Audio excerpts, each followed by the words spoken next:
He's going to be missed.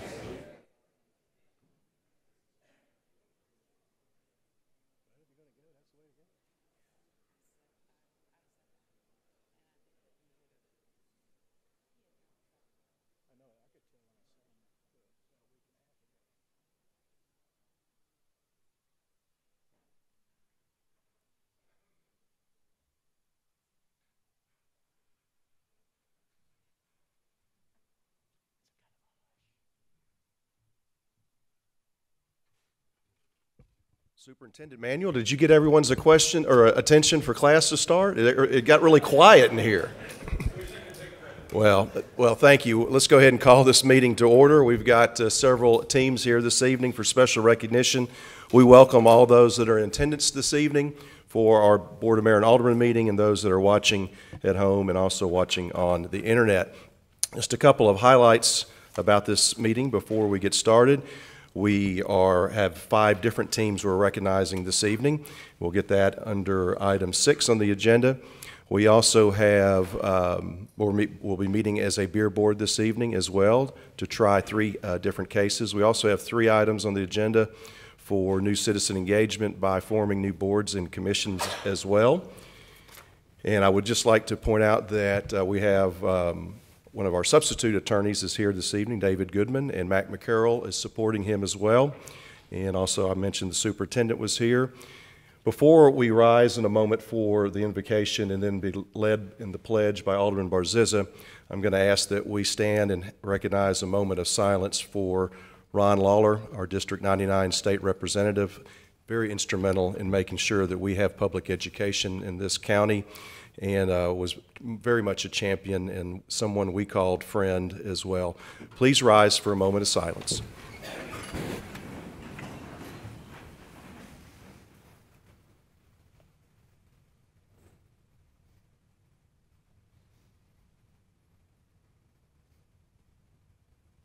Thank you. Let us pray. Gracious and Heavenly Father, we seek help with the affairs of our city, Lord, and so we ask that you share your wisdom, courage, and strength here tonight as we strive to do right by all concerned. We ask your blessings on these elected officials and personnel who have been called to lead our city and the place we call home. Guide all hearts and minds here to do what is right, good, and true. Father, as we reflect on the July 4th celebration last week, let us continue to be grateful for our great country and grateful for the men and women who have given their lives and made sacrifices so that we know freedom and enjoy blessings of liberty. We are truly blessed. We ask these things in your holy name. Amen. I pledge allegiance to the flag of the United States of America and to the republic for which it stands, one nation, under God, indivisible, with liberty and justice for all. Please be seated.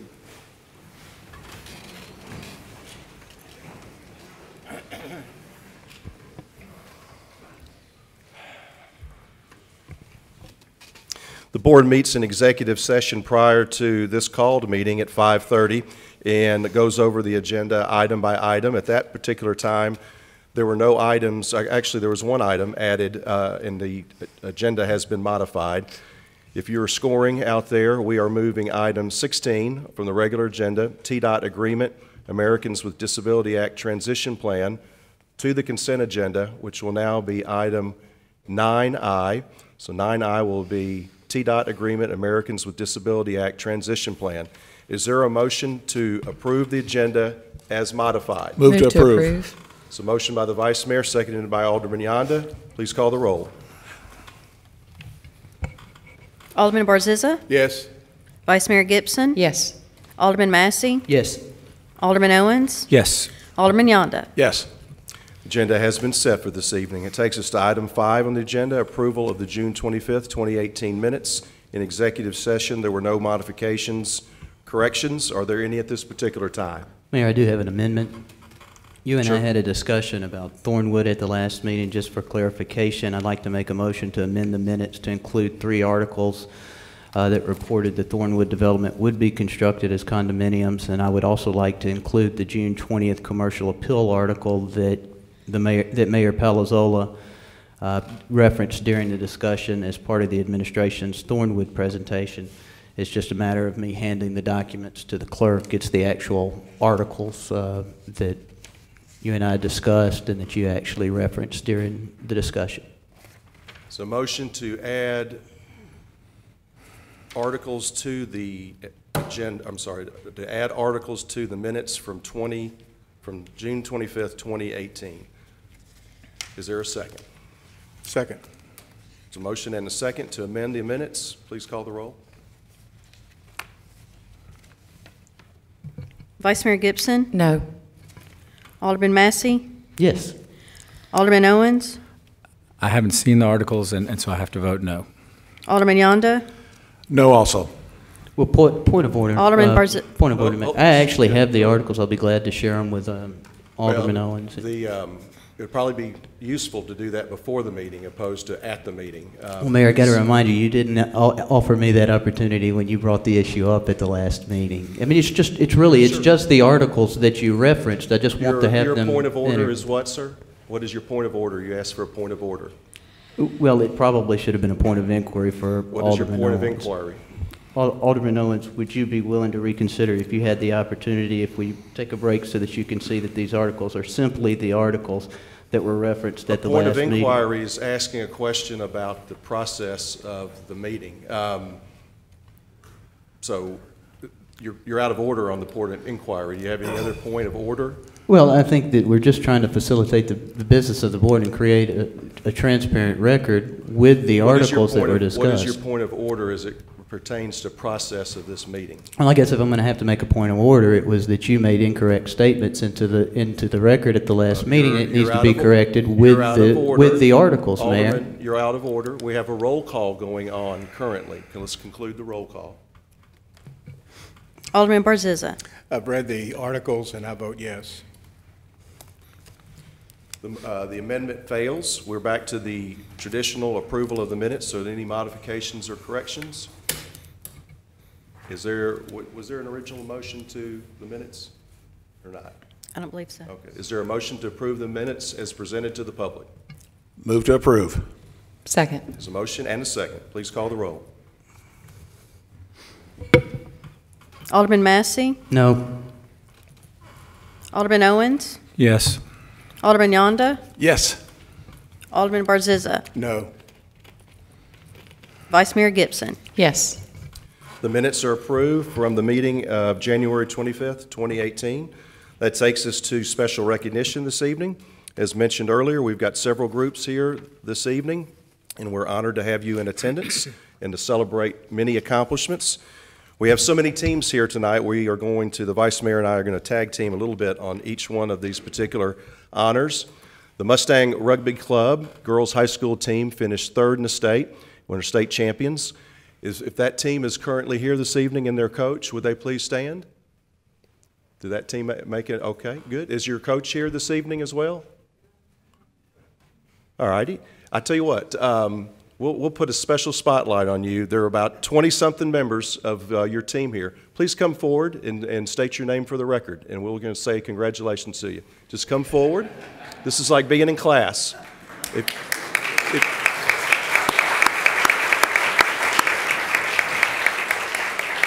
Just once you state your name and what position that you play and what year in school you are.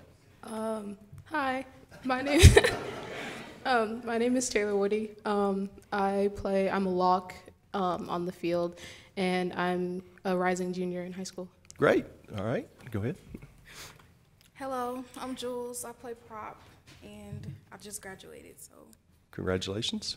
Hi, I'm Lily. I play lock, and I'm going to be a sophomore.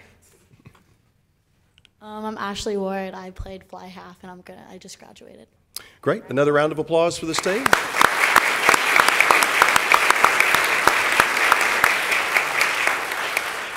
The Mustang Rugby Club had 3 teams compete for a state title in Murfreesboro in May during the spring fling. The high school girls team earned a third-place title at the state level, and as mentioned earlier, I think senior Ashley Ward has signed with, well, no, I didn't mention this, but she has signed with Life University, home to the second-largest female rugby program in the country, to continue her rugby career at the collegiate level. And all the team members, we congratulate you and we wish you the best and that you continue to have great success. Takes us to item 6B on the agenda, Mustang Rugby Club, Boys High School Team State Champions. Those members here this evening, if you would stand, please.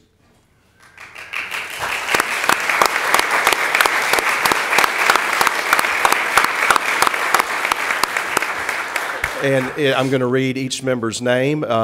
Is the coach here this evening as well? If y'all would like to come to the podium and maybe say a word or two after I recognize, that will give you time to think about it. So the Mustang Rugby Club had 3 teams compete at the state title in Murfreesboro in May. The high school boys team qualified for the state championship for the first time this year. They took on and defeated the Harpeth Harlequins to win the 2018 High School State Rugby Championship by a final score of 24-20.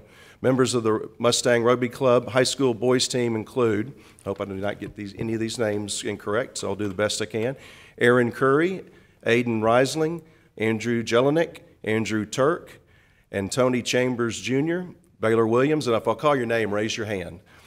And if I already called it, raise your hand. Billy Burnett, Brandon Eastack, Brendan Ashford, Caleb McGee, Carson Richards, Charlie Covillian, Christopher Colebank, Cole Catt, Cole Sabo, Connor McGowan, Christian Vallecastillo, Kurt Garrett, David Chan, Dayden Green, Dwayne Latham Jr., Donald Davis Jr., Ethan Johnson, Finlay Bolin, Gavin Rowie, Gian Mangini, Harrison Hagan, Henry Vallecastillo, Ian Byers, Jacob Ross, Jason Roman, Jalen Lee, Caleb Davis, Keandra Kelly, you've got a lot of players, Landon Schmidt, Lincoln Perry, Malik Turner, Max Philbin, Michael Wynn, Nathan Lesh, Nicholas Brockman, Quentin Burt, Reagan Moore, Reginald Cooper Jr.,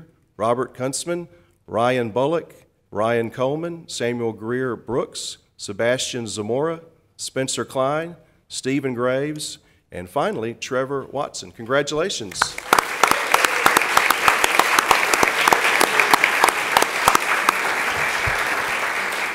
Coach, rugby's come a long way in our community. Why don't you tell us a little bit about your squad? Yeah, and Mayor, you're absolutely right. That's a lot of names. And I do say thank you to the city, especially Parks and Rec, for allowing us to be a service provider to the kids to grow this rugby program. I know Coach Riddell couldn't be here tonight, actually the head coach, so Mr. Wright and myself are standing in.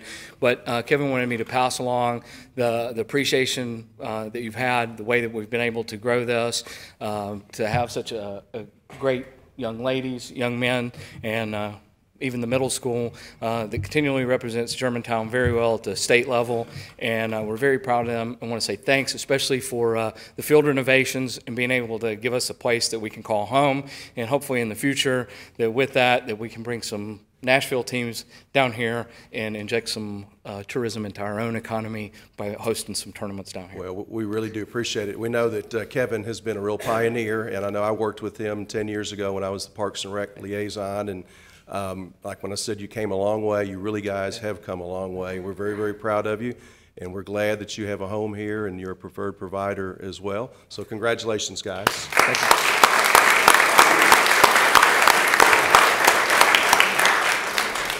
Takes us to item 6C on the agenda, Mustang Rugby Club Boys Middle School Team State Runner-Up, Vice Mayor Gibson. Thank you, Mayor, and I do appreciate the comments. Coach Riddell has been relentless. He has been such an advocate for the sport, and having served on the Parks and Rec Commission, we're glad that you have what you need right now. The Mustang Rugby Club, again, had 3 teams compete for the state title in Murfreesboro in May. The middle school boys team has qualified for the state championship for 7 consecutive years. The team claimed a second-place title in this year's state championship game. Members of the Mustang Rugby Club middle school boys team include, gentlemen, if you could stand if you're on that team and just raise your hand when called.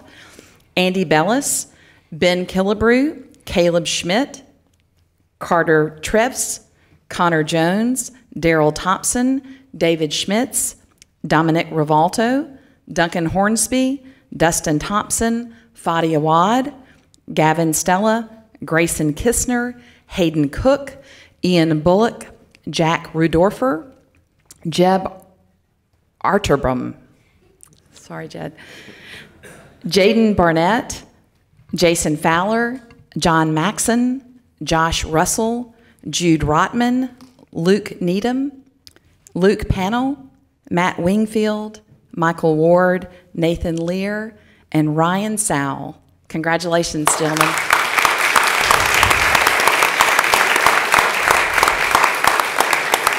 And Mayor, if I could simply add, if you've ever watched a rugby, it's not a game, it's a match. If you've ever watched it, you know why they have so many people on their roster. That takes us to item 6D, Houston High School track and field athletes, state champions. The Houston High School boys track and field team just capped off another successful season. The boys team placed second overall in the sectional championship. The victory earned the team a spot to compete for the state title. At the state championship, the Houston Mustangs earned a fourth place overall. There are 4 young men on the team to be recognized this evening. Gentlemen, if you could stand when called. These include seniors Charles Parker, Keaton Jones, Colin Jones, and junior Bradley Turner, who won the state championship in the 4x800 relay at 7 minutes and 54 seconds. The group won their heat by almost 100 meters. These same 4 traveled to Greensboro, North Carolina to compete in the New Balance High School National Championships. They again won their heat and ultimately placed 15th overall at the national level. Their time was 7 minutes 46 seconds, just barely missing the state record by only 1 second. Their time is the second fastest in Tennessee state history and a new school record at Houston. Congratulations.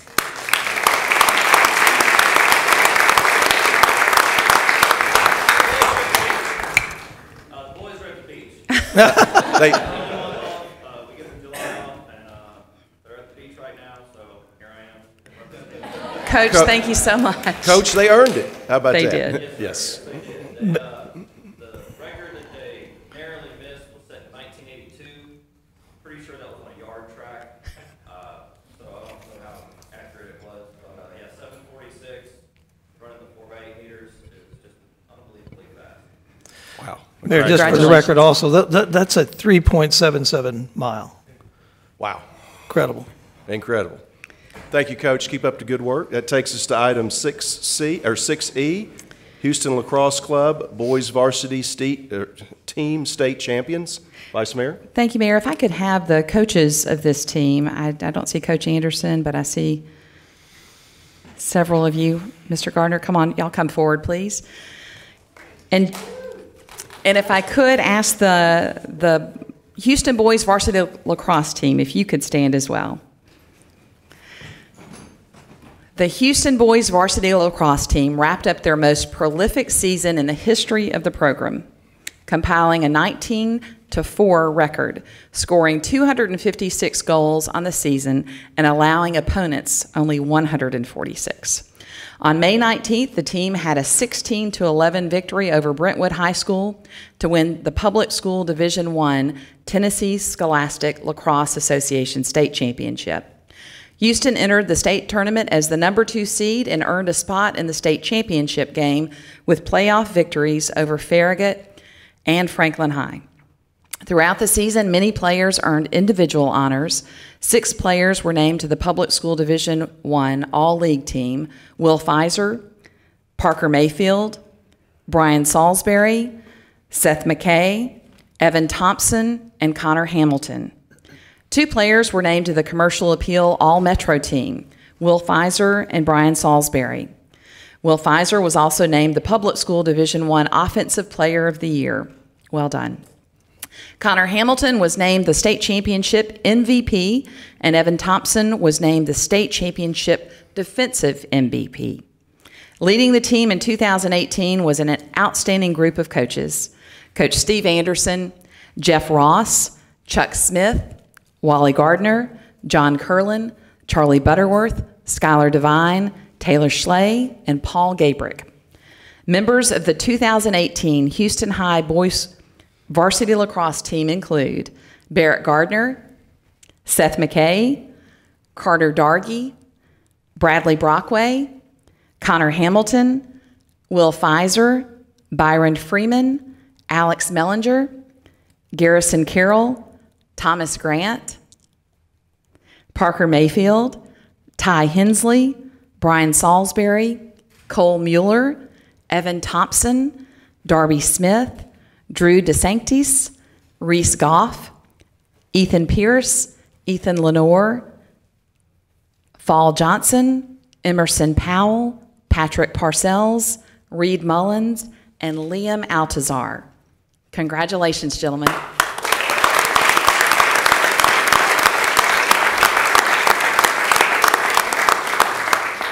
Mr. Mayor, Ms. Vice Mayor, we would like to we had an extra medal for winning the state championship. We'd like to present it to the board as well. And after we sent that, we'd also like to recognize that Coach Steve Anderson was also selected by the TSLA as the state lacrosse coach of the year. So we'd also like to recognize him. Excellent.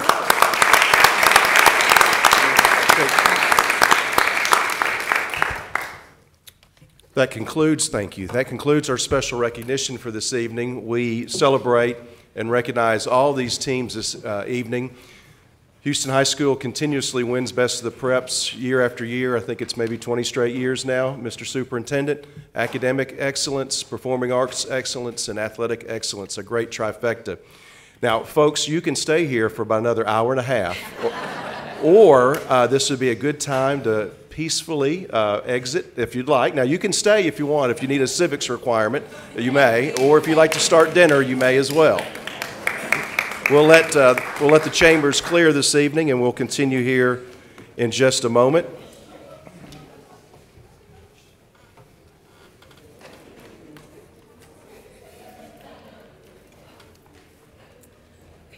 Does the tennis team have like 10 people?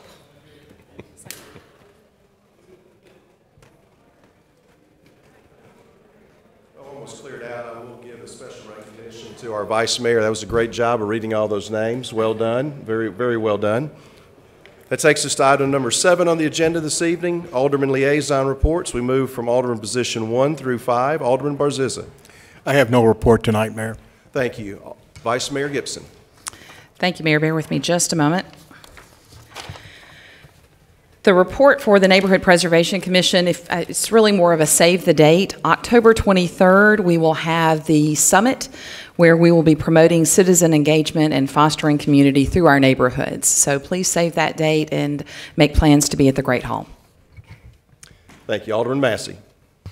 July 2nd, the Public Safety Education Commission met. Just want to say thank you again to those of you who helped out with Safety City. We really appreciate it. It was a great event this year, so thank you.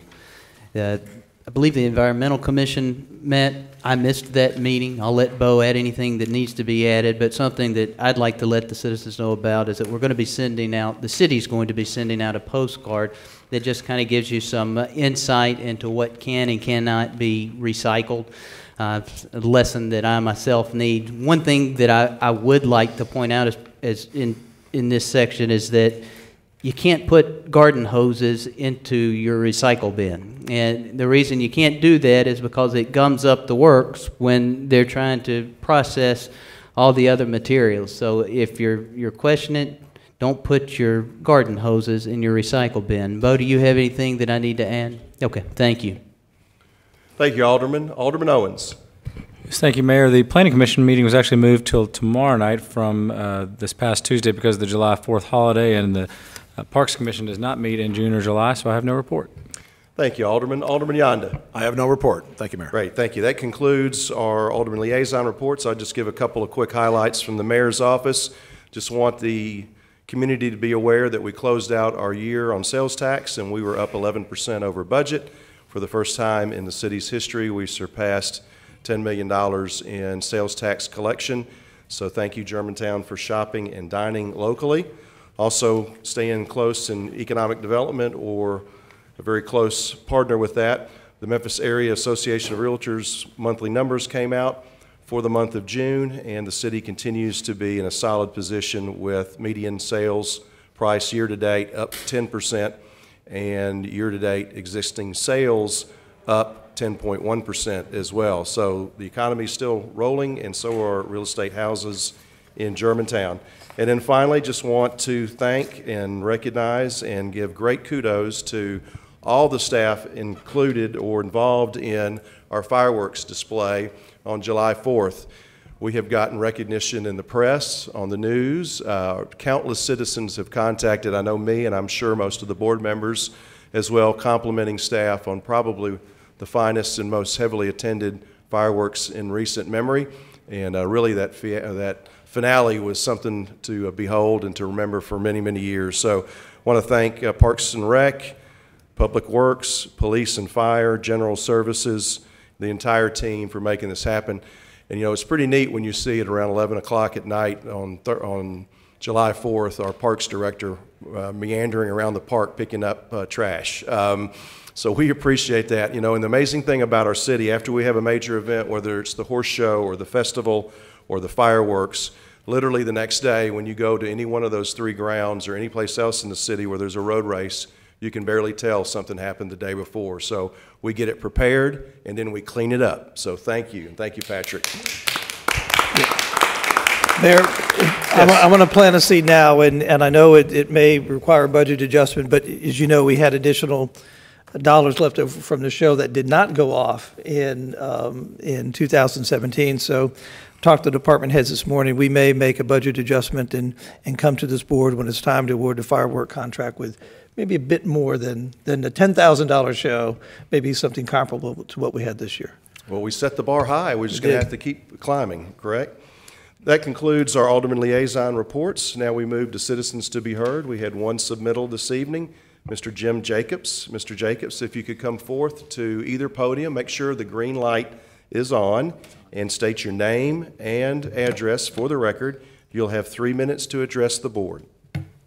Thank you very much. I appreciate this opportunity. My name is Jim Jacobs. I live at 7684 Apple Valley Road in 38138. Again, thank you for this opportunity. I really do appreciate it. And I also want to thank you. You may recall that I came and spoke before this board several months ago about sidewalk situations and walkability in Germantown. And I am very, very, very pleased to see that I can now walk to the library without endangering myself on the narrow entrance road into the library. Thank you very much for taking care of that. I hope that in the future you will also address the situation where it's difficult to walk to the GPAC Center without walking in the roadway where the cars are coming and going and endangering the pedestrians. Now, to the point of real point of my presentation tonight. As you know, tomorrow evening, the Planning Commission is meeting. And there is a key issue coming before the commission that involves this city tremendously.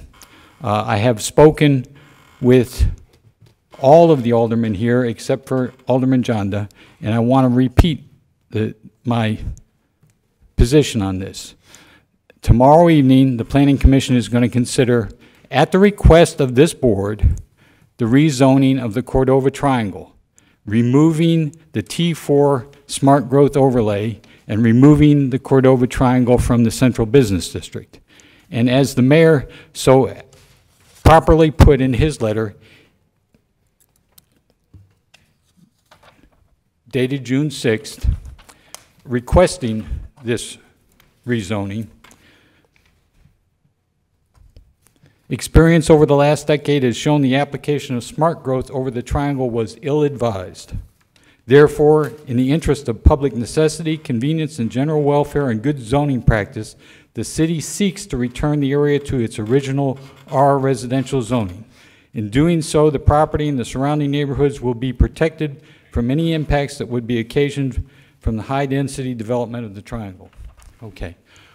I am here to present a challenge to the members of this board this evening. If you are sincere in your desire to support this neighborhood and to remove the T4 zoning overlay, then please attend the Planning Commission meeting tomorrow evening. It is an open public meeting. I do not believe there is any sunshine law issues involved, And I think that each one of you should speak to the Planning Commission and state your feelings. You are the elected representatives of this city. We are counting on you to represent us as citizens. And as I stated on January 8th at the BMA meeting, we will remember how this goes down. Thank you very much. Thank you, sir. We appreciate your comments this evening.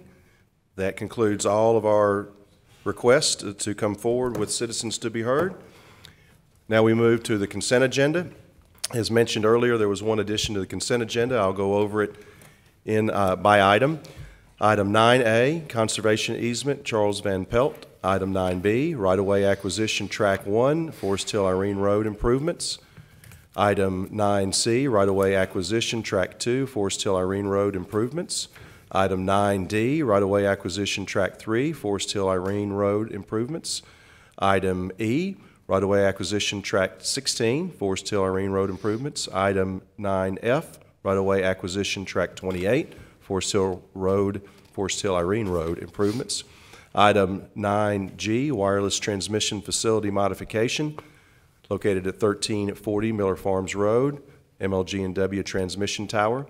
Item 9H, Supplement 1, Safe Routes to School, Phase 2, CEI Services. And the item added to the consent agenda, item I, was formerly item 16, TDOT Agreement, Americans with Disability Act Transition Plan. Is there a motion to accept and approve the consent agenda as modified? Move to approve. It's a motion by Alderman Yonda, seconded by Alderman Barzizza. Any discussion? Please call the roll. Alderman Massey? Yes. Alderman Owens? Yes. Alderman Yonda? Yes. Alderman Barzizza? Yes. Vice Mayor Gibson? Yes. Consent agenda carries and is approved. It takes us to item 10 on the agenda, Ordinance 2018-7, Public Arts Commission, first reading. Mr. Heisman. Good evening, Mayor, Vice Mayor, and members of the board. With over 21 boards and commissions, staffed by approximately 200 resident volunteers, serving in an advisory capacity to the BMA, our city has a well-established history of engaging citizens in the planning and decision-making processes that have resulted in many of the conveniences, unique amenities, the overall beauty of our city, and the high quality of life each and every one of us as residents take pride in and are benefiting from today.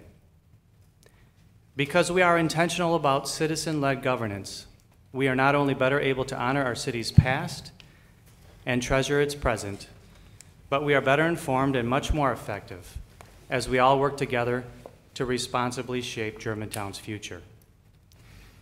This evening, you are being asked to consider the addition of 3 new commissions, each with an effective date of January 1st of 2019.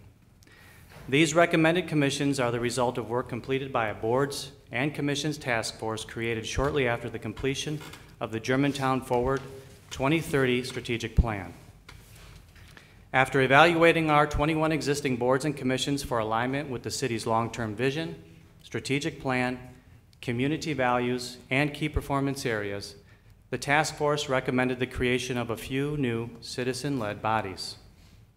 As with our existing commissions, these commissions would allow our residents to directly impact the future of our city.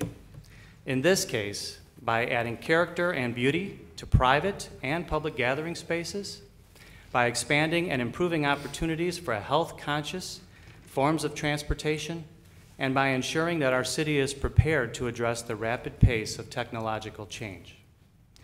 These areas of impact are consistent with the vision of the Germantown Forward 2030 strategic plan of being a vibrant, modern community, the community of choice, offering outstanding quality of life for all generations.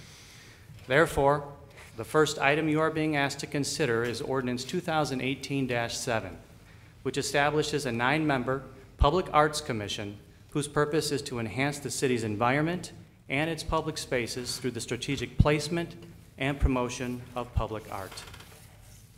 Of the 9 members serving on the commission, 1 will be a designee from the Design Review Commission, 1 from the Beautification Commission, and 1 from the Parks and Recreation Commission.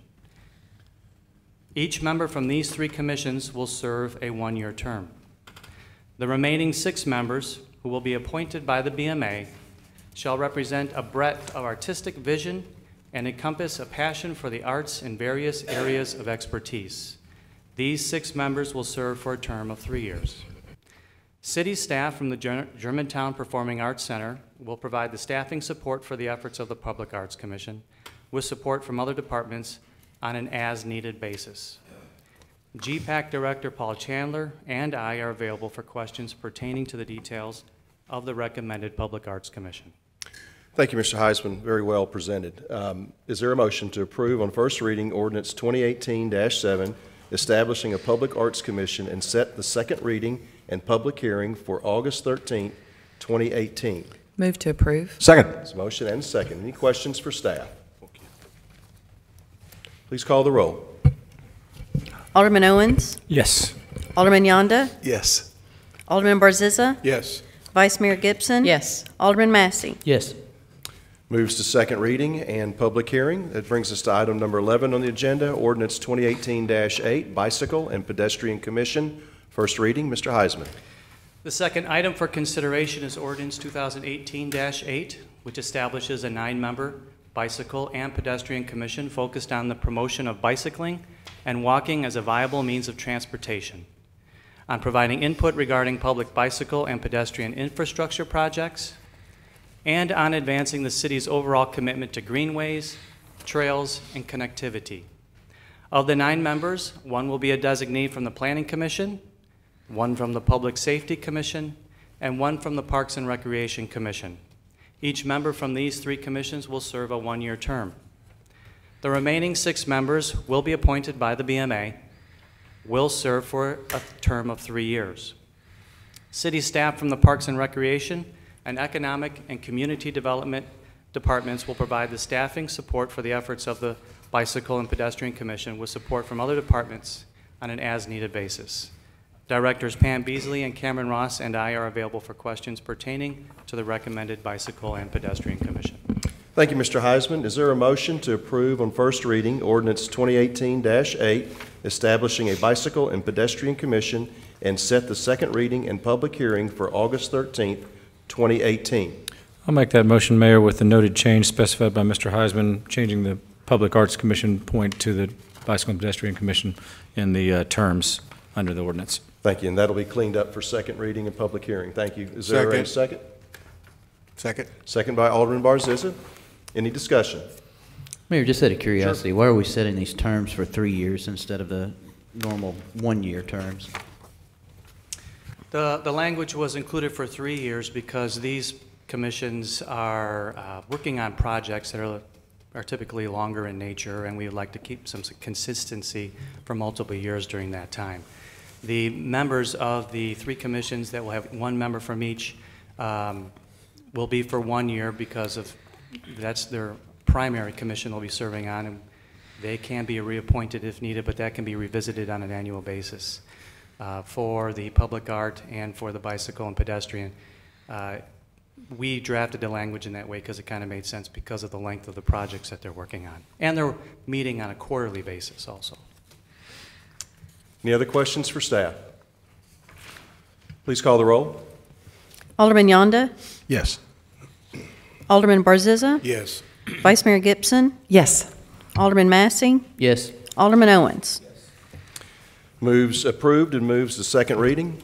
Mr. Jacobs, I hope you consider serving on this one. Item 12 on the agenda, ordinance 2018-9, Technology Commission, first reading. Mr. Heisman. Mayor, the last item for consideration is ordinance 2018-9, which establishes a 7-member technology commission whose purpose is to enable the city to meet the rapid pace of technological change in society by planning and investing in information and communication technologies. The Technology Commission will replace the Telecommunications Commission in our existing municipal code. The goals of the commission are to, 1, improve the efficiency and effectiveness of city technology services, 2, to strengthen cybersecurity across all city operations, and 3, to tend to the technological needs of our people and better the lives of our citizens here in Germantown. City staff from Information and Technology Department will provide the staffing support for the efforts of the Technology Commission with support from other departments on an as-needed basis. IT Director Tony Fisher and I are available for questions pertaining to the recommended Technology Commission. Thank you, Mr. Heisman. Is there a motion to approve on first reading ordinance 2018-9, amending Section 2-276 through Section 2-278 and adding Section 2-279, thereby replacing the Telecommunications Commission with the Technology Commission, and to set the second reading and public hearing for August 13th, 2018? Move to approve. So motion. Second. Motion and a second. Any discussion? Please call the roll. Alderman Barzizza? Yes. Vice Mayor Gibson? Yes. Alderman Massey? Yes. Alderman Owens? Yes. Alderman Yonda? Yes. Motion carries and moves to second reading and public hearing. Takes us to item 13 on the agenda, Resolution 18R16, authorizing resolution for general obligation, capital outlay notes, Series 2018. Mr. Gabb. Thank you, Mayor. Members, thank you. Members of the board, you are being asked to approve Resolution 18R16, which is an authorizing resolution for the general obligation capital outlay note series 2018 in the amount not to exceed $3.3 million. Per the city's debt policy, the city may issue long-term debt to finance capital improvements or major construction projects. This issue for $3.3 million is for a major construction project that the funds will be used to construct the Germantown Municipal School District Administration Building that will be located near the new school building in the Forest Hill and Poplar Pikes area. The projected cost of the construction for the GMSD Administrative Building is $4 million. Per a memorandum of understanding between the city and the GMSD dated February 20th, GMSD will fund $1 million from the fund balance of their reserves. In addition, GMSD will remit to the city an amount equal to the debt service payments on the note as they become due. Debt service will include principal and interest. It should be noted that GMSD does not have the ability to issue debt or long-term notes, as they do not have the taxing authority granted to the city of Germantown. In addition, GMSD is a special revenue fund of the city's financials. This is debt of the city and will be competitively bid as noted in your resolution. The note will be sold at a public sale, and a financial institution will be selected whose bids result in the lowest true interest cost to the city. PFM Financial Advisors will assist the city in its sale and delivery of the note. The note will be a qualified tax-exempt obligation. First interest payment date on the note to a date other than July 1 of 2019, provided that such date is not later than 12 months from the date of the note. The first maturity date on the note will be a date not earlier than July 1 of 2022, and the final maturity date of the note will be not later than July 1 of 2030. The issuance of the general obligation capital note is in compliance with the state law, Title 9, Section 21 of the Tennessee Code annotated. Resolution 18R16 was prepared by a law firm of Adams and Reese out of Nashville under the direction of the city. If the capital note is approved tonight, it will be submitted to the State of Tennessee Director of Local Finance in Nashville, Tennessee. The state must approve the debt, and the approval will be received from the state by July 20th. The sale of the capital note would be scheduled for August the 13th with a closing date of August the 21st. The general obligation capital note outlay was presented to the Financial Advisory Commission on June the 14th and was voted by the members to proceed with the necessary approval by the board. Ms. Lauren Lowe from Public Financial Management is here tonight. Mr. Manuel from the school board is here, superintendent, and either I, Ms. Lowe, Mr. Lawton, and I will be happy to answer any questions. Thank you, Mr. Gabb. Appreciate your presentation. Is there a motion to approve Resolution 18R16, authorizing the execution, terms, issuance, sale, and payment of not to exceed $3,300,000 general obligation capital outlay notes, Series 2018 of the City of Germantown, Tennessee, and providing the details thereof pursuant to state law under the Title 9, Chapter 21, Tennessee Code annotated? Is there a motion? Move to approve. It's a motion by the Vice Mayor, seconded by Alderman Yonda. Any discussion? Just a comment. Vice Mayor? Mr. Manuel, Superintendent Manuel, you don't even need to get up, but we missed you at the third and final reading of the budget, and here we are 4 years after opening doors, August 6th, August 4th of way back when. This is a big night, just as it was a big night during the budget process, to be able to make sure that we've got the things that we need for that new school. So just wanted to make note of that. I know it's not easy. They say when a presidential 4-year turnaround goes around, the president has gray hair, and I know that this is not an easy process, but very few things in life worth doing are easy. So thank you. Well stated. Any other comments? Please call the roll. Vice Mayor Gibson? Yes. Alderman Massey? Yes. Alderman Owens? Yes. Alderman Yonda? Yes. Alderman Barziza? Yes. Motion carries. You can stop renting and you can now build your house, so to speak. Takes us to item 14 on the agenda, project development contract number 1224 and final approval, Campbell Clinic expansion plan development. Mr. Ross. Thank you, Mayor, members of the board. The item for consideration in front of you tonight is project development contract 1224 and the final plan for Campbell Clinic expansion plan development. This project will allow the construction of the new medical office building and its associated parking for the Campbell Clinic campus. The specific action requested tonight is the approval of the development contract 1224 and the final plan. Just a little background and history. Campbell Clinic is located within the 051 office zoning district. They made their initial investment into the city in 1992 with the first building on their campus. In 2004, they invested again in Germantown with the first expansion, which was the development of their surgery center. In 2013, the zoning for that area was modified from office to 051 to allow for taller buildings to be developed in that area. And in 2014, an outline plan was approved by this board that allowed them to move forward. In March of 2018, just a couple months ago, there was an amendment to that outline plan, and they have since moved forward with the construction plan approval, and that's where we find ourselves tonight, looking at 1224 for the approval of their construction plan so that we can get them started and moving forward with this 120,000 square foot, 4-story expansion of their campus into our community.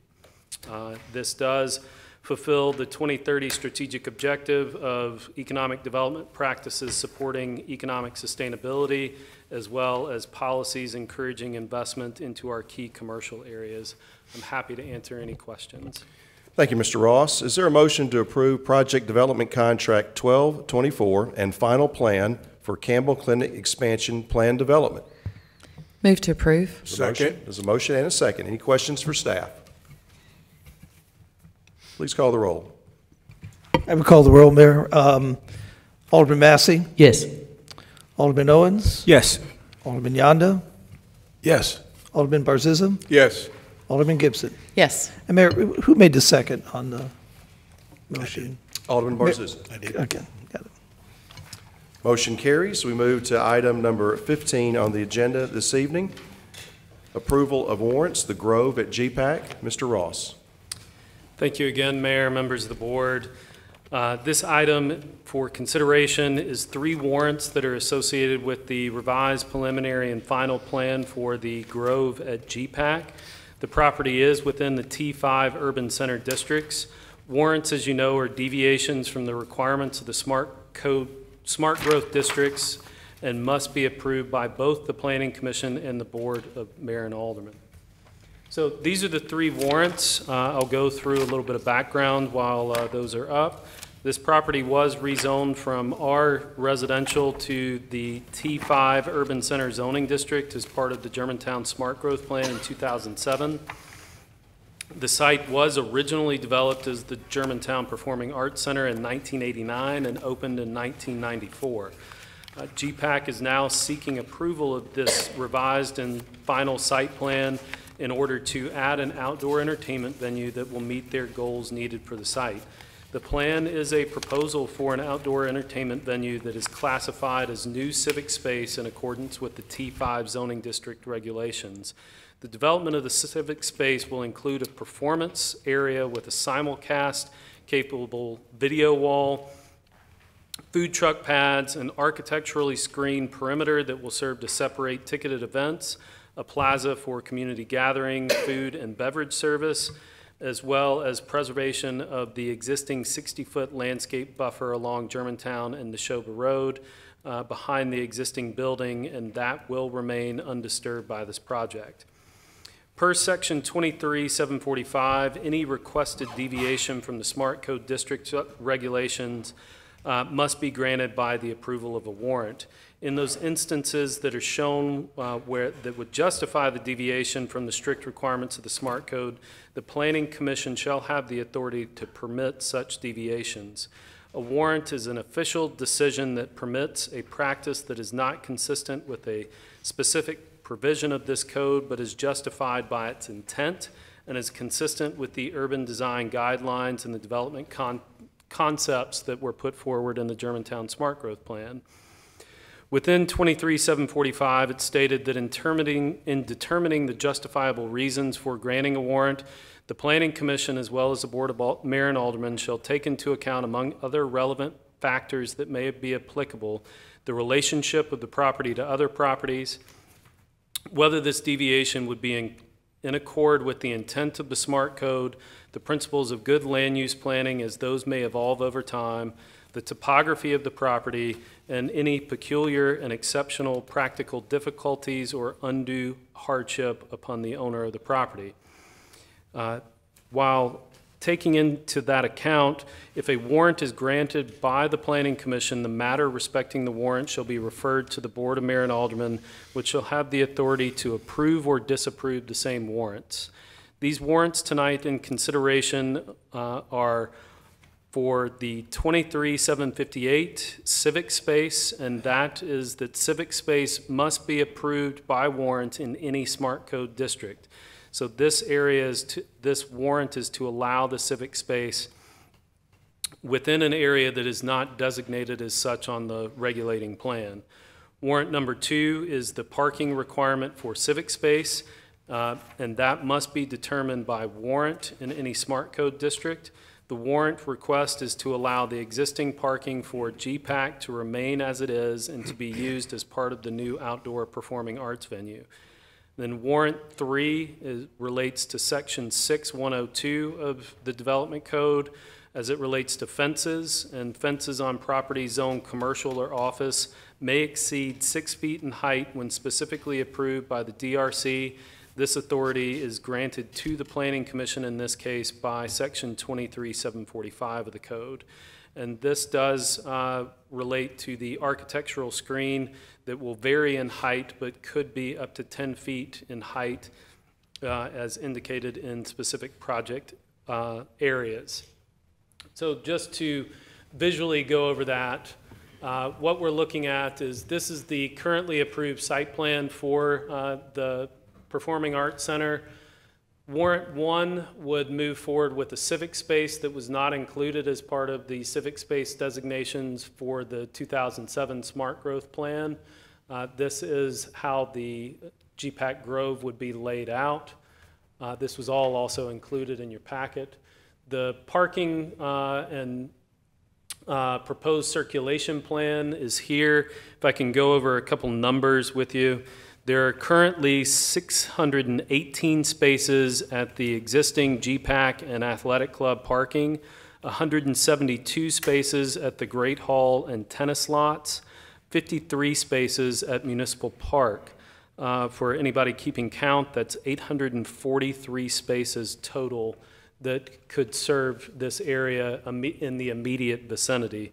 That does not include library spaces, any future spaces on Exeter as part of streetscape improvements, or any parking agreement that may be put together with Thornwood that could result in an expanded 300 spaces that could be allowed, which is only a portion of the overall Thornwood parking. Warrant 3 relates to the architectural screen being over 6 feet tall. This is color rendering of the site and how the architectural screen will interplay with the design of the outdoor venue. This is the backside looking east towards the back of the stage from Germantown Road.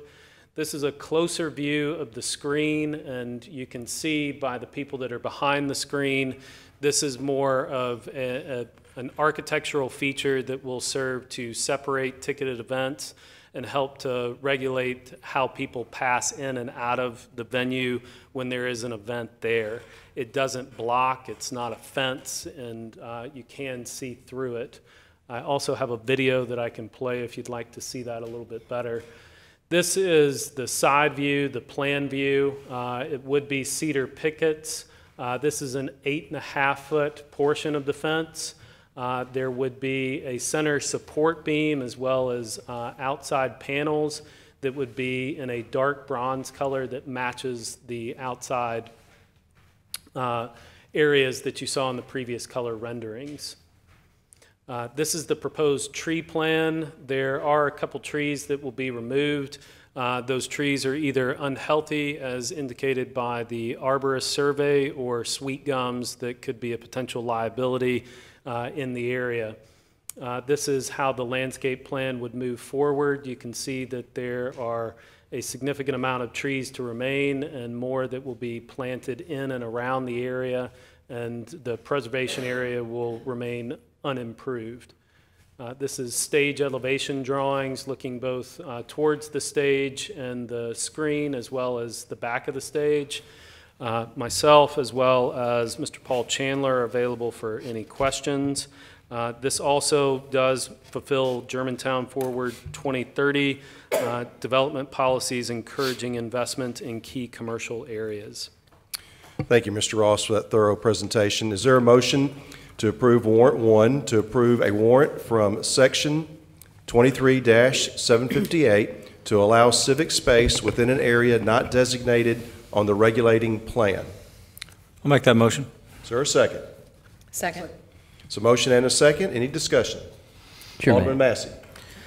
So, Paul, when we first started discussing this idea, you know, I really liked it, and frankly, I still really like it. My wife really likes it, so we're excited about it. But it dawned on me after getting some calls from older neighbors that I'm 40 years old. We have a young child, so going to these concerts, really exciting for us. But we have neighbors nearby who are elderly, quite frankly, and they have some concerns about what we're going to be doing. And then we have other people who have some concerns about which trees are going to be removed.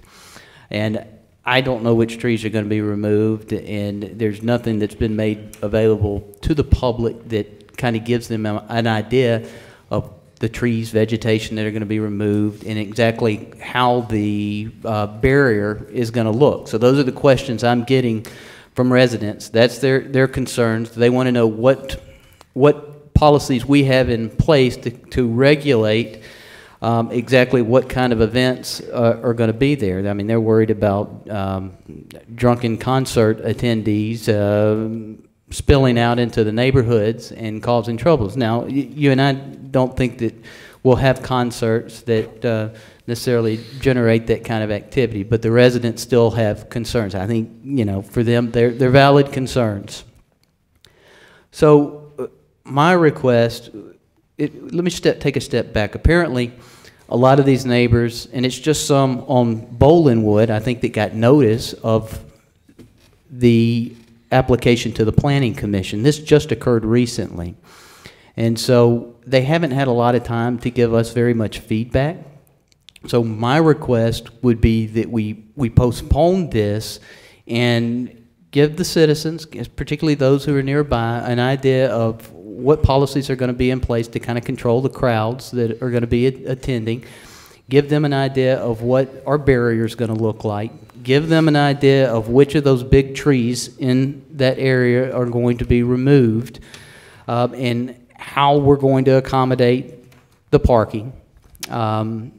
So that's my thought. And I do have a question. So what was the intent for the space that was not zoned as civic space?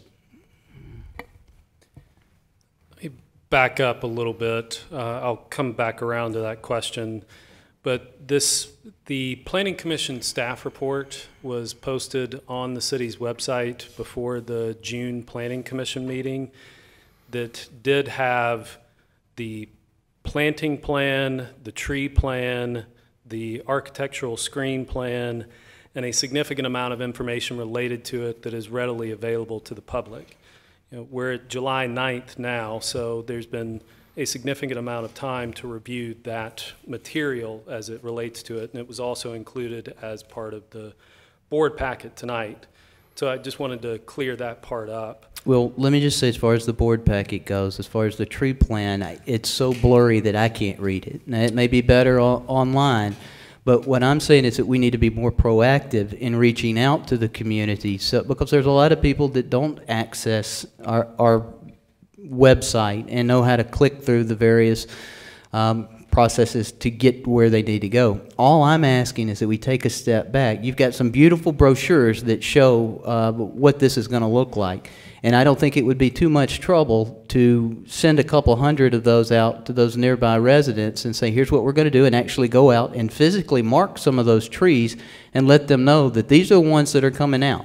At the end of the day, I think everybody's going to be on board with this, but if you rush it through, you're going to have a lot of people that are upset, and I just think if we take a step back and we get all of those residents on board, and you won't get everyone on board, I understand that, but you can get a vast majority of them on board if they know what's coming. Don't surprise them by going out and cutting down some of those big oak trees. Let them know that it's coming. Let them give us the feedback on the front end, and then we'll make that decision. But I think we need to give the citizens an opportunity to give us feedback and buy into this project.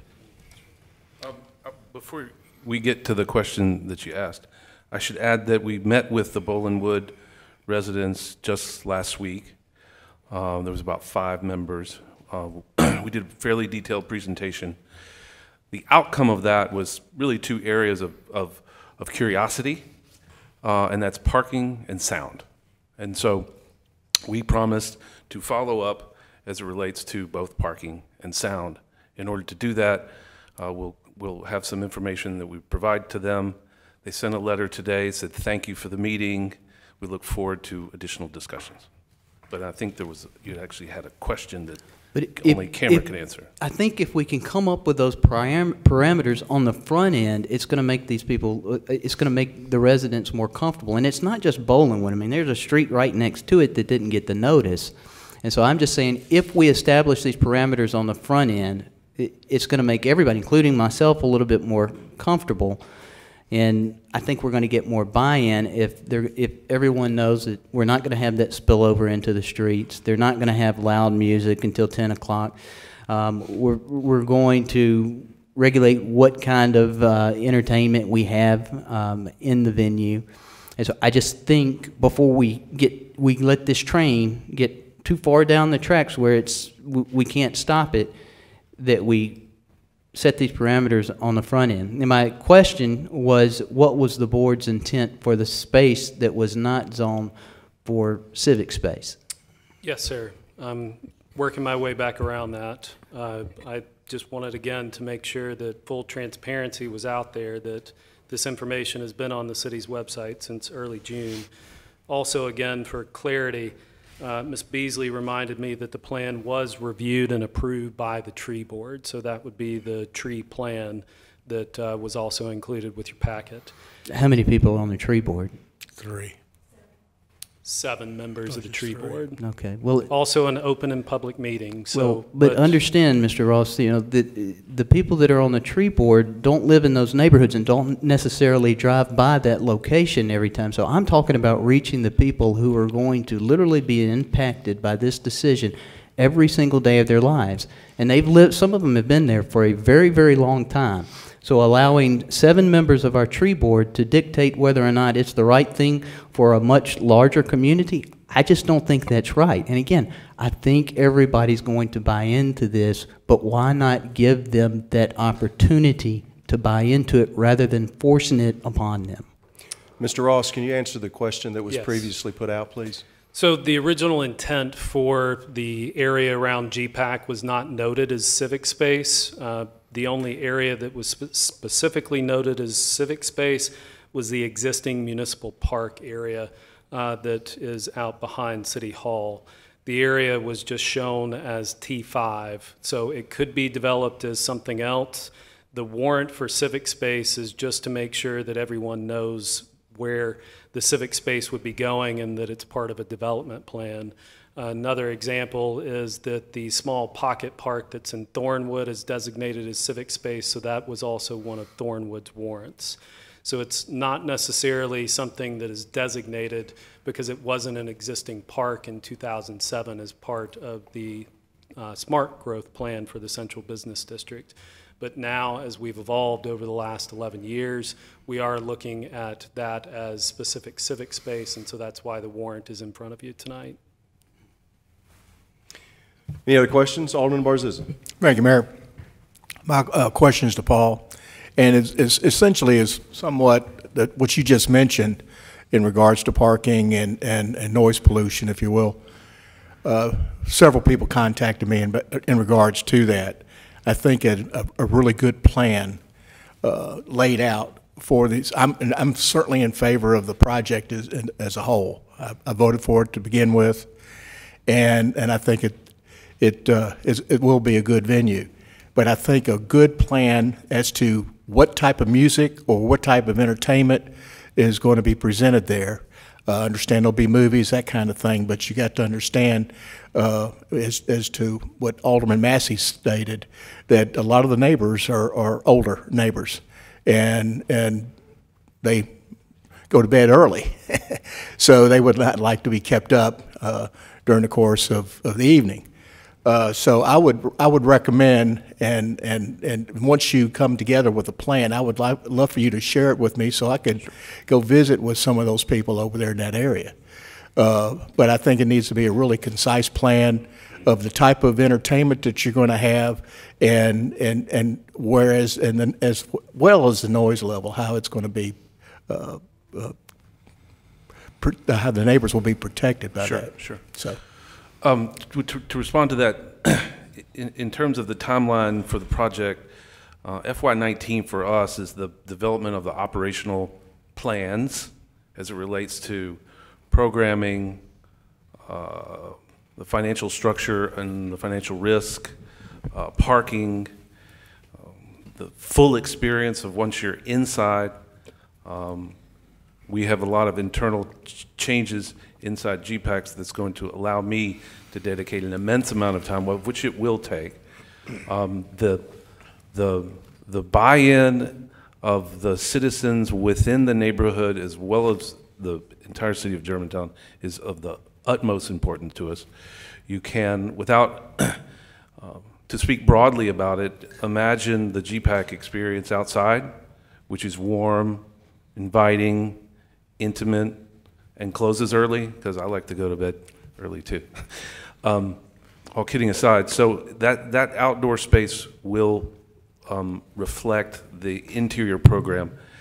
The great thing about the perimeter, or the architectural screen, it's going to allow us to minimize how many people can enter the place, which then therefore will minimize the parking impact around the neighborhood. It is in our plan with my staff and our board that we will just not open the doors and try to get as many people in there as possible. Our intention is slow growth over time, and the fall is when we will start that. In terms of the project and the project timeline, which is important as it relates to moving all these things that economic development helps us through, that I don't fully understand in terms of building buildings, is that we have a 10-month time frame to construct. And so if it's our plan to break ground in September 15, that gets us open in the June, July time frame. That's a pretty critical time frame in order for the grass to root and to be healthy. So it's our intent that when the grass is dormant to just then begin to test. If we open in the fall or the winter, then we'll lose that cycle. Just wanted to add that to the discussion. Alderman Owens. Thank you, Mayor. I would just say that having been liaison to the Planning Commission and heard some of the residents' concerns, I appreciate you meeting with them. I appreciate y'all staging that meeting. I would say that it is my belief that we have had adequate public notice and thoughtful discussion and deliberate discussion with these residents.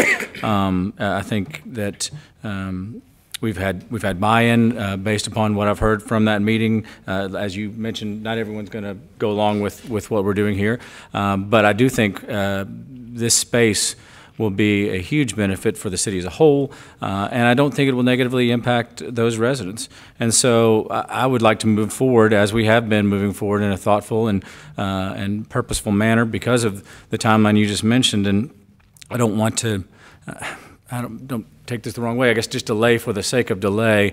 And so I would just encourage us to move forward as we have been. I would encourage us, as we continue to move forward, to continue to meet with the residents and provide that feedback that you guys have stated your, not feedback, but information, I guess, as you develop it.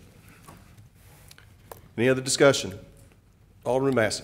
So the only other thing I would say, Alderman Owens, is I just feel like the board is always working on someone else's schedule, that we're always being rushed with these deadlines. And I understand the importance of what Paul is saying, but at the same time, I don't know that we can continue taking these votes based on these arbitrary deadlines that either developers are giving us, or in this case, Mr. Chandler may be giving us. You know, there is no grove there today.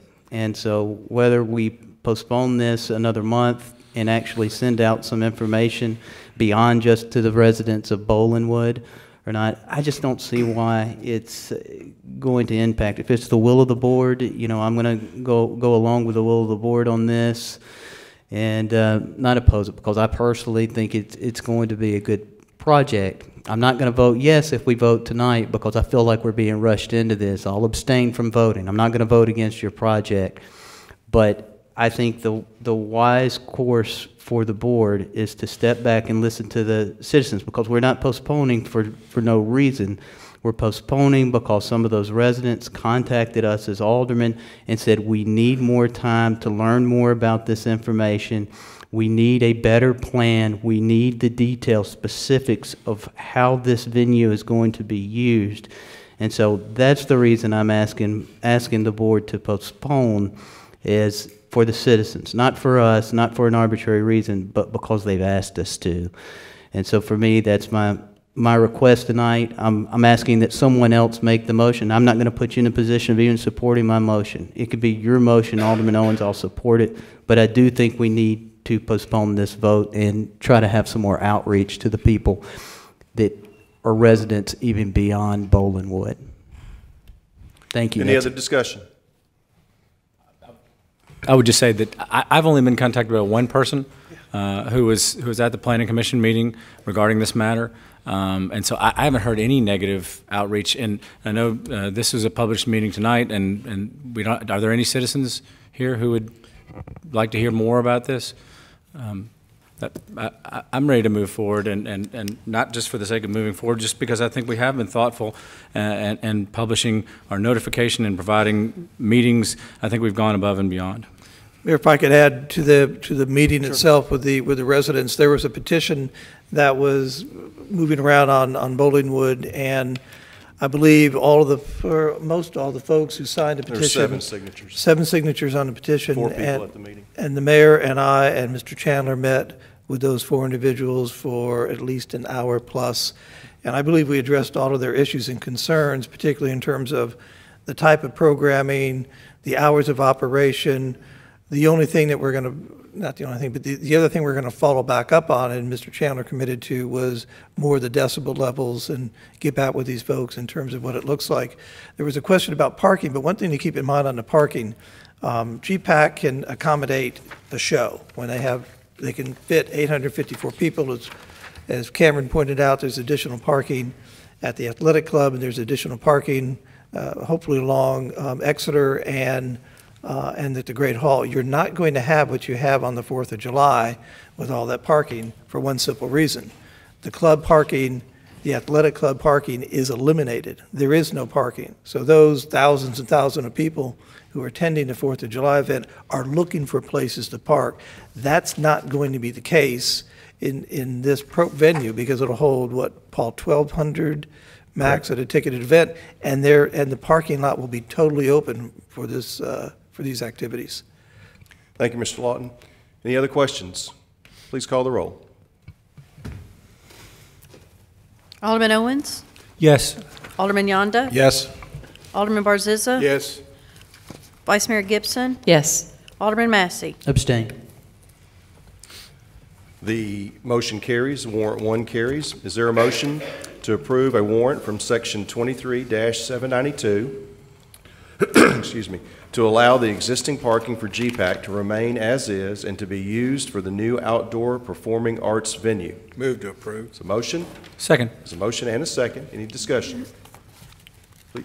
Yeah, okay. Alderman Owens. I just want to, I think it's important that we voice our rationale for when we approve warrants, and if you'll allow me, just I think that open and public spaces are important and proper for urban design and planning, and that this space will enhance the area as well as our city. And so that was practically the reason I voted. I know we talked a lot about the process, and so I wanted to state my reasons for why I voted for the warrant previously. And then, again, as we've read in our application, 1,232 spaces are or will be provided around this area, and that doesn't include, I mean, that's Great Hall, GPAC, Germantown Athletic Club, as well as not including Exeter, if we continue forward with the streetscape on that, as well as the library and a possible sharing, park sharing arrangement with Thornwood. And so I believe that parking is adequate for this civic space, and I'll be voting yes.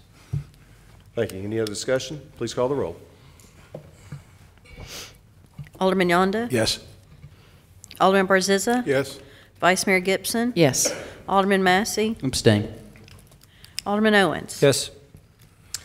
The warrant is approved. We move to warrant 3. Is there a motion to approve a warrant from Section 6-102 to allow an architectural screen up to 10 feet in height in accordance with the approved details provided on the revised final site plan?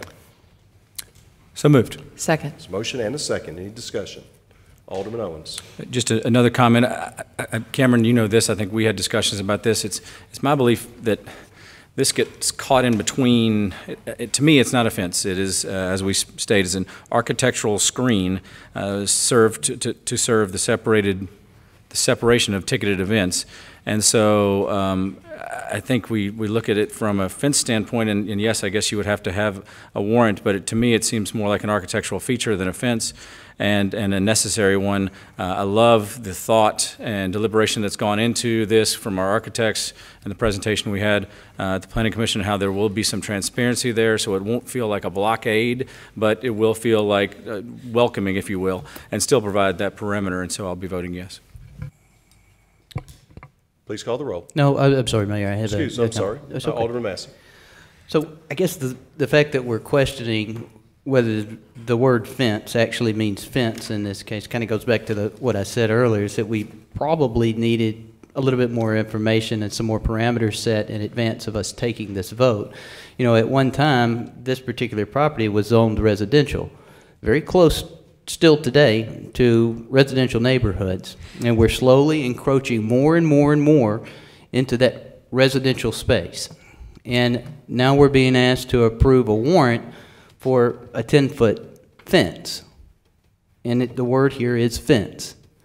And so I'm very uncomfortable with the way we're doing this tonight, and would again prefer that we postpone this vote and take a little bit more time, give the citizens an opportunity to understand this, because it's clear that even members of our own board aren't certain about whether or not fence means fence and whether it's going to be an architectural screen or it's going to be a fence.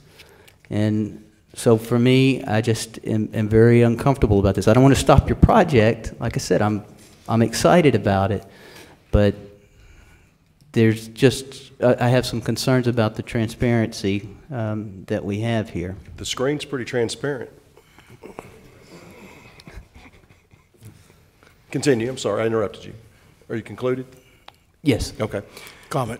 Yes, go ahead, Alderman Barzizza. My question is, on ticketed events, will you have temporary fencing? Is this for Paul or Mr. Ross?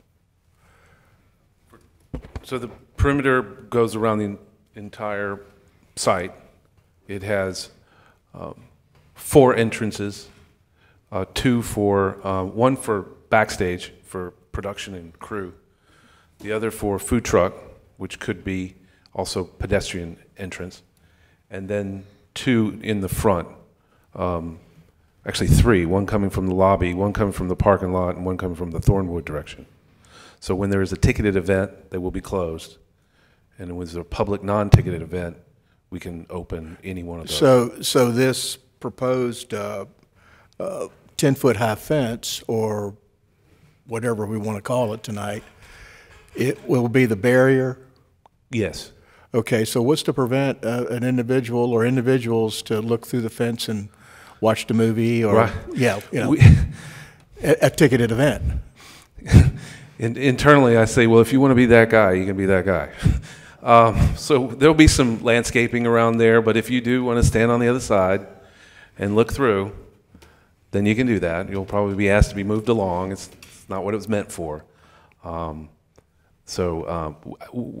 is our anticipation that the way that the venue is designed in size and place and location intent, the major headliners that people just have to get in to see, those are reserved for inside performances where we have a lot more control and where we can risk a lot more. On the outside, we're talking about lower level, family friendly, lower cost, lower ticket cost, exactly. price. And that's not to say we wouldn't open with something big and exciting, but yeah, it's intended also so that when people drive by, they look inside and say, this is a welcoming place, and I see people inside, and I want to go in there and be with my community.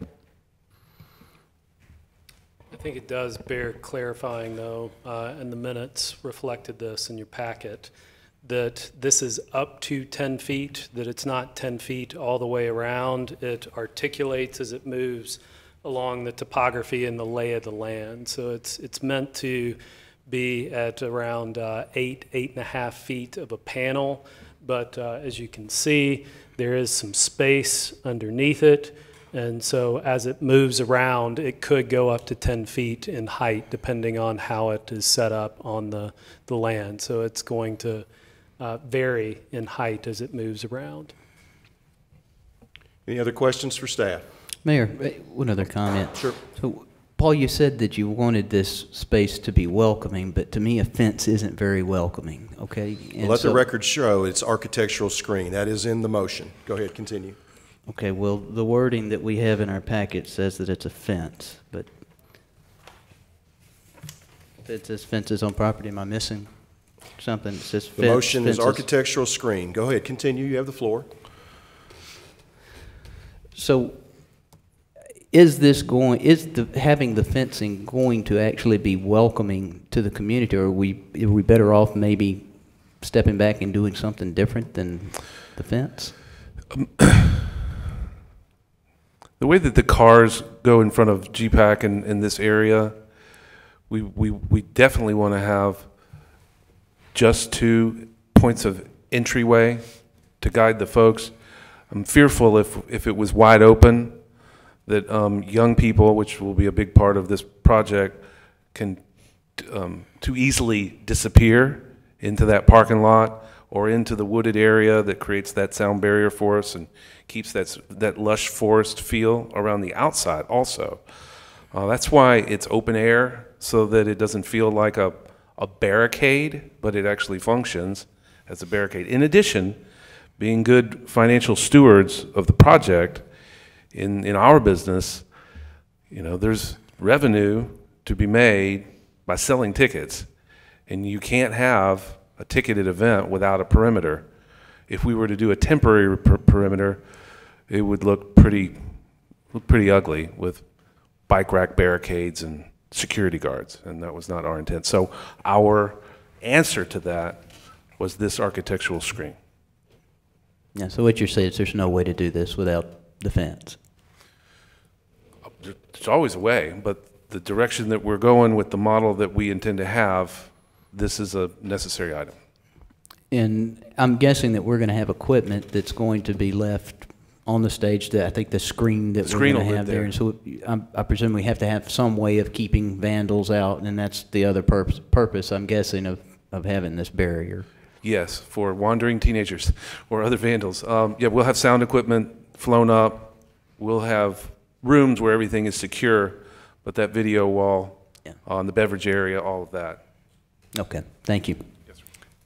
Any other questions? Alderman Yonda. Can I make a suggestion that we call this an architectural fence, and then that takes care of the problem? Come up with different terminology, it confuses people. Yes, sir. We'll consider that with any ordinance revision. Thank you. So the motion does say architectural screen. I'm not unclear of what that means. I think he is referring to the use of the term warrant in warrants. It's fence. That's just. Is that what you were referring to, Alderman Yonda? Well, it says architectural screen, but let's call it, it's in the fences department here at section 6-102. Let's just start calling it architectural fence. I mean, like architectural shingles. Mayor, there is a substantive difference in a fence that is a cedar fence that you can't see through. I think that it's appropriate for us to call this what we think that it is. It's an architectural screen. I'm not sure that we need to change that. Well, I think the point, though, of the motion is to get a warrant for a fence. I don't think there's anything that prohibits an architectural screening. Isn't that the whole purpose of this, Alderman Owens? The warrant is for a fence to exceed 6 feet, and hence I know there's an interpretation that we have that it is a fence, but I believe, again, there's been great thoughtful consideration and planning, and our architects providing this. And so, yes, I think we erred on the side of caution and made it a fence, so we did protect ourselves, but I don't believe it is what I classify as a normal 6-foot residential wooden fence, and so therefore, to reiterate Alderman Owens, we erred on the side of caution. You got to stop touching this. I can get you a sound guy. Any other questions for staff? Please call the roll. Alderman Barzizza? Yes. Vice Mayor Gibson? Yes. Alderman Massey? Abstain. Alderman Owens? Yes. Alderman Yonda? Yes, thank you. I would just conclude that the project has been in the making for about 2 years from where it moved from just a thought, an idea at a board retreat. You've done great work, Paul, and your team and GPAC to move it this far in that short a period of time. Also challenging the community and the public to raise $2 million to match the city's $2 million. And I would just go down memory lane for a minute. 14 years ago, as a first-year alderman, I cast a vote, the deciding vote, not to have WKNO headquartered on that 1.6 acres. I certainly did not have the vision that the Grove would be here today, but now when I reflect, I'm glad I cast that deciding vote. That takes us to the end of our agenda this evening. Item 16 was moved to the consent agenda. We are now adjourned as a Board of Mayor and Aldermen, and we will convene as the City of Germantown's Beer Board. Prosecutor Price, would you like to come forward? You might want to go to the middle podium and not chance.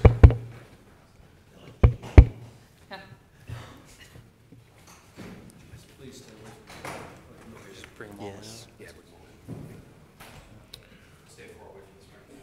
While you're preparing, I would just recognize we have Abigail Warren with the Commercial Appeal here tonight, and she is our new beat writer for the City of Germantown, and we welcome you to many meetings we hope in the future. Mr. Prosecutor, are you ready to call your first case? Yes, sir, Mayor. I think we're getting the first witness now. I'll go ahead, and for the public record, we are meeting as a beer board, Germantown's Beer Board. The first case this evening will be suspension, revocation of beer license, Mellow Mushroom, located at 9155 Poplar Avenue, Suite 26. Yeah, Mr. Mayor, to the board, I'd like to introduce Rob Clapp to my right. Rob is one of the assistant prosecutors for the city. Rob is here observing and also learning the beer board process in case there's ever any scheduling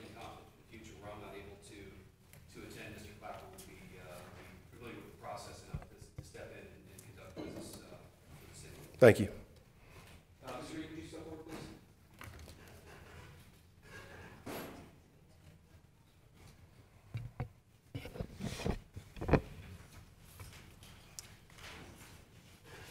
Mayor and the board, I've spoken with Mr. Meek. Mr. Meek is here representing Mellow Mushroom.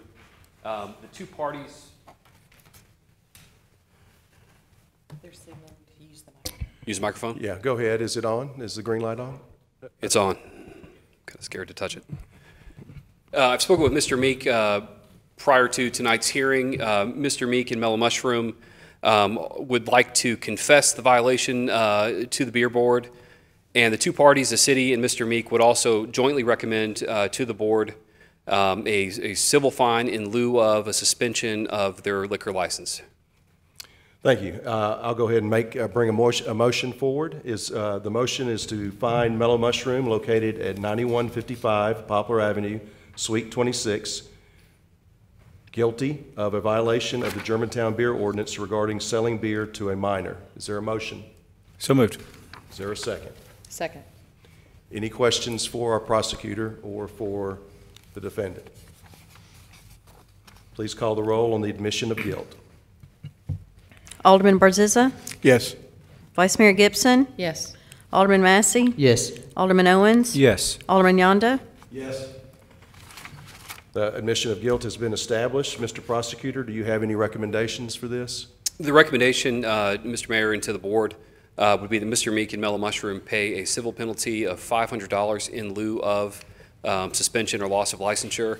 I spoke with Mr. Meek regarding some of the remedial measures that Mellow Mushroom has put into place following this infraction, satisfied that this is a one-time event, that there is not some systemic problem at Mellow Mushroom. Mr. Meek informs me that the individual who sold the alcohol to the minor was immediately terminated, that they've undergone some rigorous training, and that they've set some other compliance-related pieces in place to prevent this from occurring again. Thank you, Mr. Prosecutor. There's a motion to levy a penalty of $500 for this particular infraction. Is there a motion to accept that? Move to approve. There's a motion. Is there a second? Second. Any questions for our prosecutor or for the defendant? Vice Mayor? Yes, Mr. Meek, can you go into any detail as far as what those procedures are that you've put in place since this instance? Yes, ma'am. So we have redone our employee policy for our servers and our bartenders, so everybody understands we have a zero tolerance policy for anything that happens like this.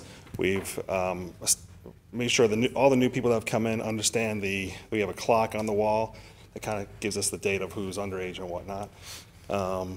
We have our online training through our corporate system, so they all take that as well. They can't be on the floor and serving unless they've passed that course as well. So those are the three measures we have.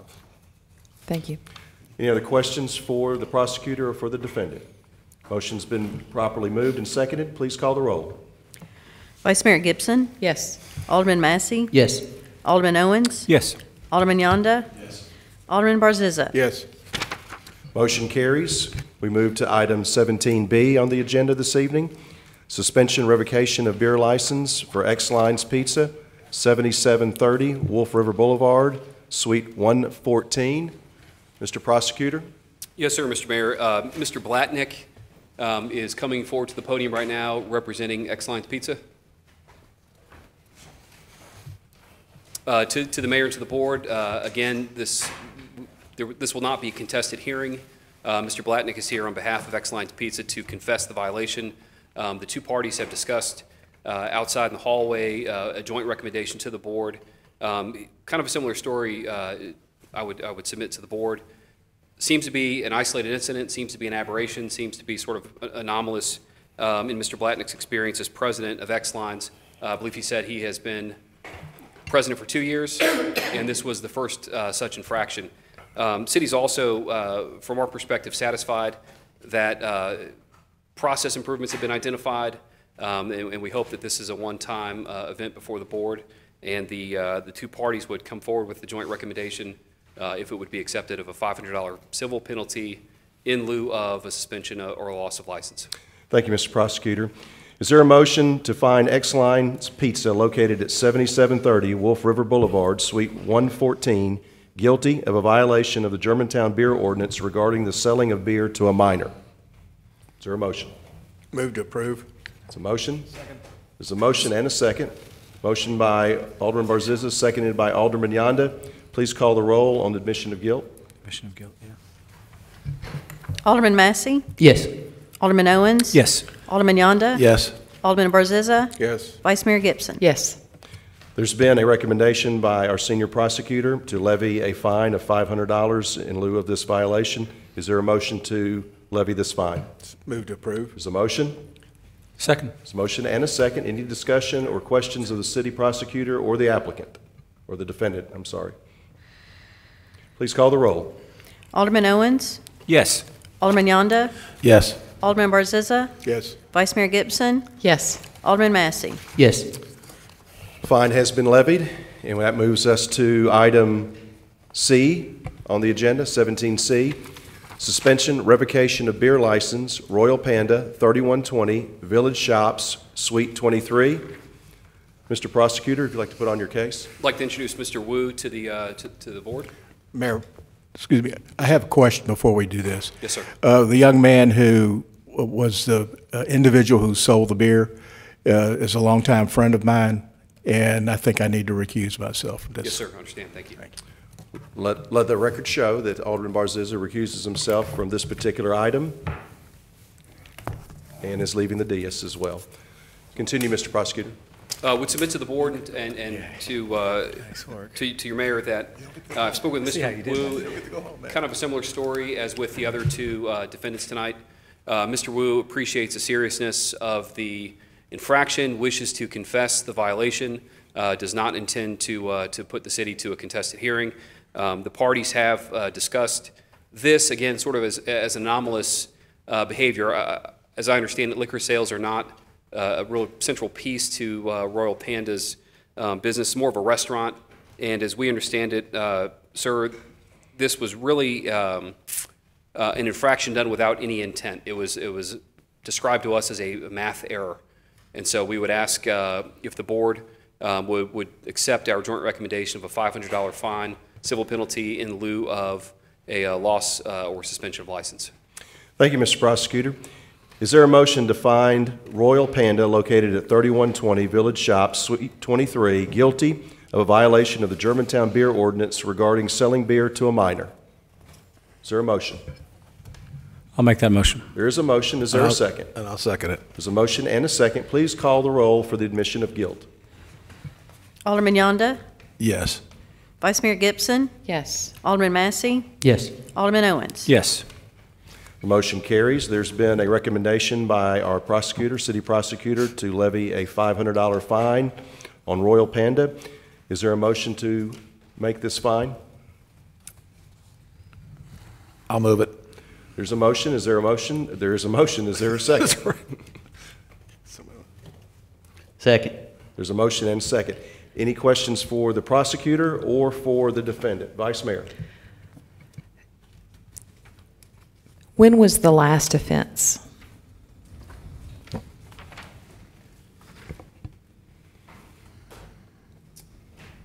Take a moment to consult my notes. I don't have any. August 14th, 2014 was a prior, and this one was May 14th, 2018.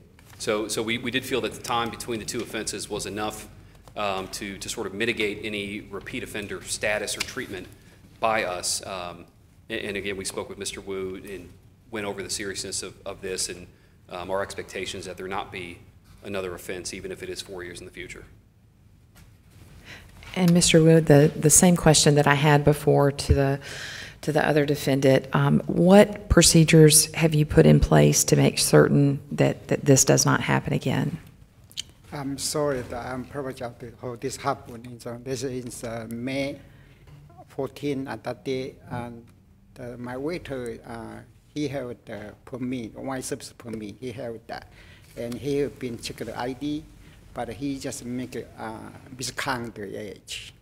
So, He miscalculated the age. Yeah, but he had been checking the ID. So Vice Mayor Gibson, if I could interject. I also, because of some communication challenges with Mr. Wu earlier in the day, I spoke with Mr. Wu's attorney, Mr. Schwartz, and Mr. Schwartz relayed to me via Mr. Wu that the employee was disciplined and that there were some remedial training kind of coaching sessions going on at the restaurant in the hopes that this would not occur again.